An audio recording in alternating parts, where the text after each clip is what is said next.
7 people, including the suspected shooter, are dead in Muscatine in what the city's police chief calls a pure act of evil. Police say they received a call just after noon to 210 Park Avenue in Muscatine for a report of a shooting. That is where police say 4 victims were found. Then new information led police to 2 other locations where they found 2 more. We're following this breaking news alert out of Iowa. 6 people were in a shooting spree during an apparent domestic dispute. Let's get right to Megan Fee now at the WKRN.com alert desk with new video from that scene. Megan. Nicole, Mark, authorities are now investigating the fatal shootings of those 6 people they believe were killed by a relative who then took his own life when confronted by police. Police were called to this home in Muscatine, Iowa, shortly after noon yesterday, where they found 4 people dead. Officers then located that suspect, 52-year-old Ryan McFarland, on a nearby trail along the Mississippi River, where they say he took his own life. Detectives later finding 2 additional men dead from apparent gunshot wounds at another home and a nearby business. All 6 of those homicides are still under investigation. Also breaking tonight in southeast Iowa, 7 people are dead after a series of shootings in Muscatine this afternoon. Police found 4 gunshot victims inside a home. Investigators say the suspect, 52-year-old Ryan McFarland, was later found dead of a self-inflicted gunshot wound on the riverfront trail. Investigators then found 2 more victims at separate locations. Police say the shootings appear to be tied to a domestic dispute, and the investigation is ongoing. On an ordinary Monday afternoon, people across a quiet Iowa community were going about their daily routines. Lunch breaks were ending, businesses were open, families were at home. Nothing seemed out of place. Then, just after noon, a single emergency call shattered that sense of normalcy. Reports came in of gunfire at a residence. At first, it appeared to be another tragic but isolated incident. But investigators would soon discover something far more disturbing. What began inside one home would eventually stretch across multiple locations, leaving an entire community searching for answers. And as authorities pieced together the events of that day, the death toll continued to rise. At approximately 12:12 p.m., officers were dispatched to a home in Muscatine, Iowa. The details were limited. Someone had been shot. Responding officers rushed to the scene, unsure of what they were about to encounter, but nothing could have prepared them for what they found inside. 4 people, all suffering from gunshot wounds. The home had become a crime scene.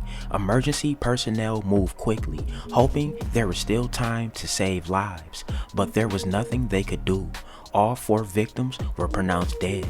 For investigators, the questions began immediately.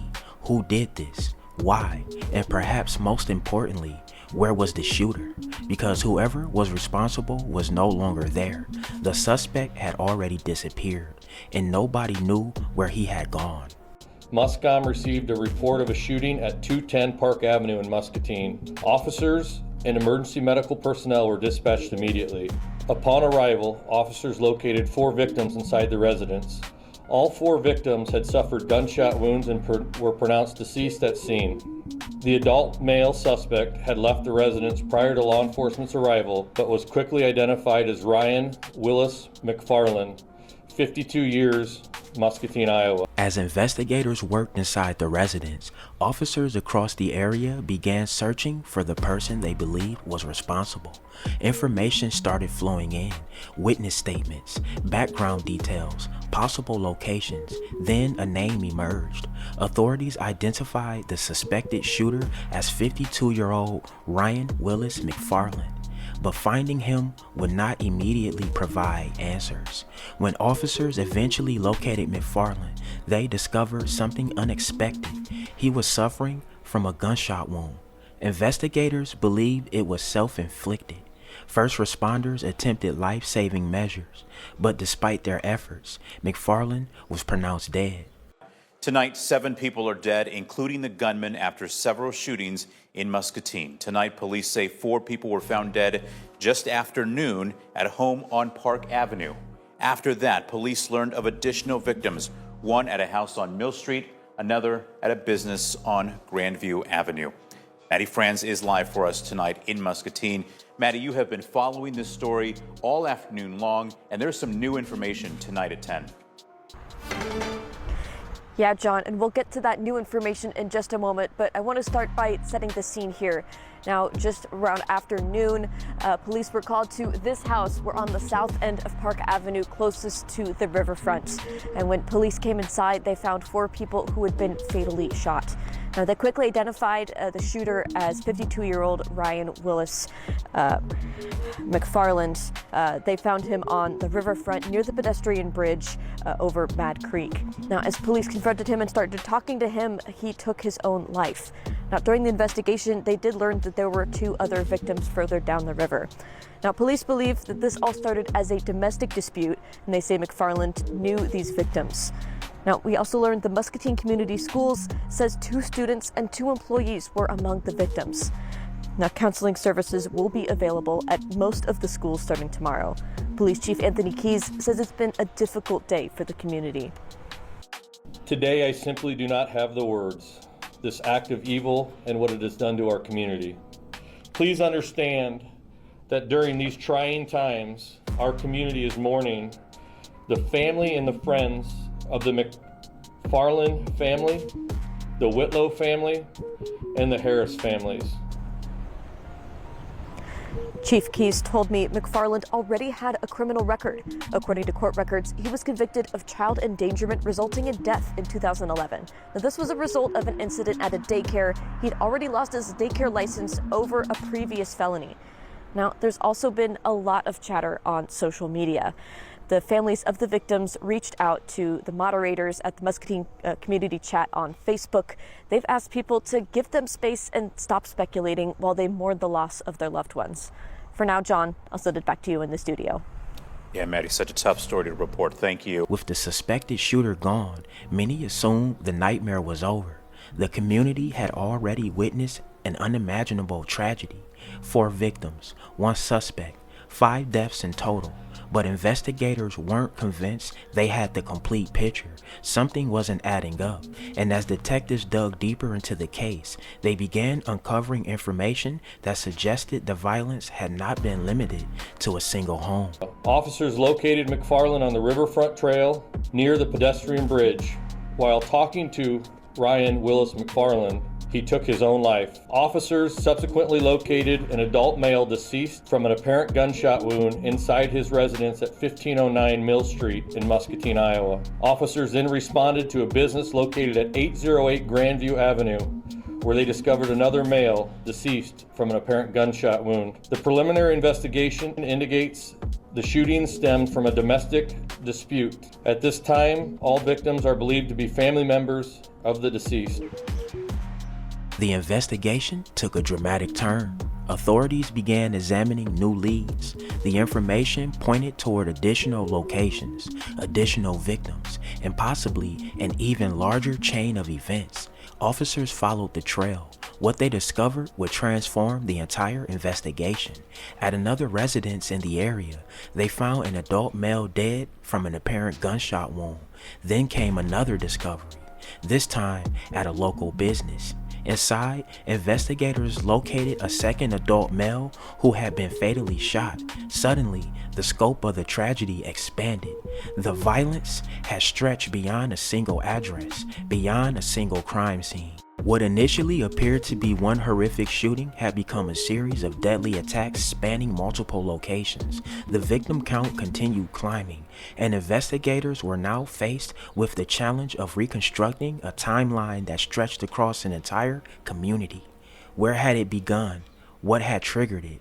And how had it escalated so dramatically? Starting with the latest out of Muscatine, where police are investigating multiple homicides. Yeah, here's what we know this morning. 7 people are dead, including a gunman, after several shootings Monday afternoon. Police say 4 people were found dead just after noon at a home on Park Avenue. After that, police learned of additional victims, one at a house on Mill Street and another at a business on Grandview Avenue. News 8's Emma Bucher is live for us this morning in Muscatine with what information we have about the situation and what resources are available for the community in mourning. Good morning, Emma. Yes, good morning, Devin, and good morning, Joe, as well. Right now, we are here in Muscatine, outside of one of the homes where part of this terrible tragedy occurred yesterday. So Muscatine police arrived to a home on Parkview Avenue, and not just a home, it's the one that's right behind us here. They arrived just after noon, Monday afternoon, and when police entered the home, they found 4 bodies that had been fatally shot. Now, their initial call was for reports of a domestic dispute, and police quickly identified the shooter as 52-year-old Ryan Willis McFarland. Now, McFarland had fled the scene, but police found him along the riverfront trail along the Mississippi River. Police then confronted McFarland, where he shot himself, taking his own life. During their investigation, police found 2 other gunshot victims in different locations across the city of Muscatine. They found 1 person had been shot and killed on a home in Mill Street, and 1 person had been shot and killed at a business on Grandview Avenue.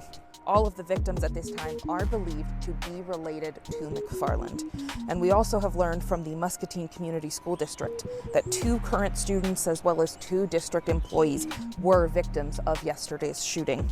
So here is a statement from Police Chief Anthony Keys. Today, I simply do not have the words, this act of evil and what it has done to our community. Please understand that during these trying times, our community is mourning the family and the friends of the McFarland family, the Whitlow family, and the Harris families. Now, the 4 victims, as we said, or 4 of the victims, I should say, were either students or employed through Muscatine schools. So today, there will be counseling services available at 5 schools in the area, starting at 8 a.m. And we're going to pull those up on your screen here. Those schools are Franklin, McKinley, and Madison Elementary Schools, as well as Susan Clark Junior High, as Muscatine High School. Now, in the last few hours, we've also learned that the Muscatine Youth Baseball's Facebook page has posted that one of the victims in yesterday's shooting was a player with the Muscatine Youth Baseball League. So, of course, we extend our deepest condolences to everybody in this community.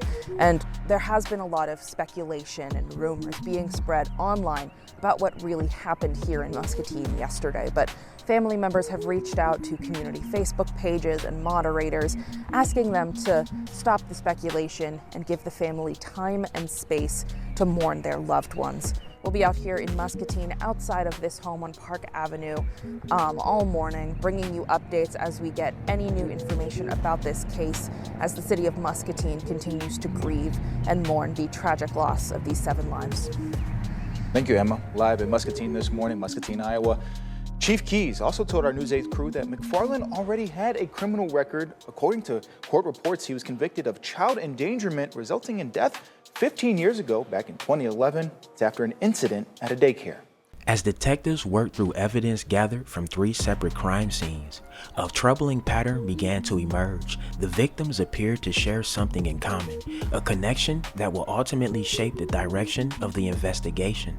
According to preliminary findings, authorities believe the shooting stemmed from a domestic dispute, but this wasn't simply an argument. Somewhere behind the scenes, tensions had apparently reached a breaking point. Investigators said they believe all of the victims were family members of Ryan McFarland, a revelation that raised even more questions. What happened inside that family? How long had conflicts been building?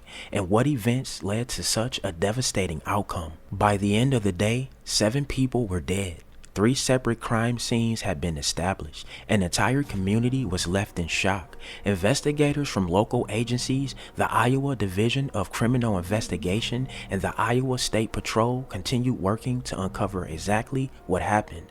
Authorities confirmed that McFarland had a prior criminal history, but many details remain unanswered. The motive, the sequence of events, and the circumstances that turned a family dispute into one of the deadliest incidents the area has seen in years. As investigators continue searching for those answers, one question still lingers over Muscatine.